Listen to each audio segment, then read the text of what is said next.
मैं इस वक्त मौजूद हूँ शमशाबाद में, जहाँ पर ओल्ड एज होम का इफ्तिताह करने के लिए डिप्टी कमिश्नर आमिर करीम खान साहब आए हैं। ज़िला इंतज़ामिया की जानिब से ये बुज़ुर्ग शहरियों के लिए, जो बेघर बुज़ुर्ग शहरी हैं, उनके लिए ये ओल्ड एज होम का नई बिल्डिंग का इफ्तिताह करने के लिए आए हैं। जानते हैं डिप्टी कमिश्नर आमिर करीम खान साहब से कि उनका मज़ीद इस पर क्या कहना है। जी सर, बताइएगा। बिस्मिल्लाहिर्रहमानिर्रहीम। आज ओल्ड एज होम के जो मुत्तसिल बिल्डिंग थी, सरकारी बिल्डिंग थी, एक स्टोर बना हुआ था। उस स्टोर का सामान हमने हिफाजत से शिफ्ट किया है किसी और सरकारी जगह पे, और जो मुल्तान चैम्बर के दोस्त हैं उनके ताउन से हमने यहाँ पे उसको रेनोवेट किया है। एग्जिस्टिंग जो हमारा ओल्ड एज होम मुल्तान का, उसकी कैपेसिटी 24 लोगों की थी, मेल फीमेल, तो अब ये 24 की और बढ़ गई है। 100 प्राइम हमने इंक्रीज़ कर दिया है।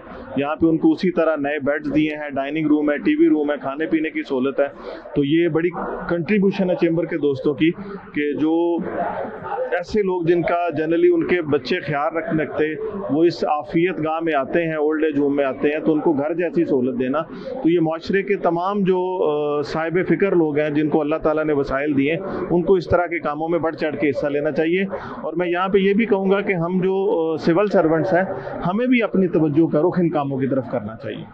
जी बिल्कुल, डिप्टी कमिश्नर आमिर करीम खान साहब का यही कहना है कि ये ओल्ड एज होम में जो बुजुर्ग शहरी यहाँ पर आते हैं, उनको यहाँ पर टीवी और बेड्स न्यू लगाए गए हैं। 24 बेड नए लगाए गए हैं, जहाँ पर उनका इफ्तिताह करने के लिए आए हैं। इजाज़त दीजिएगा। कैमरामैन ज़िशान हैदर के साथ अरसलान अली, एन न्यूज़ मुल्तान।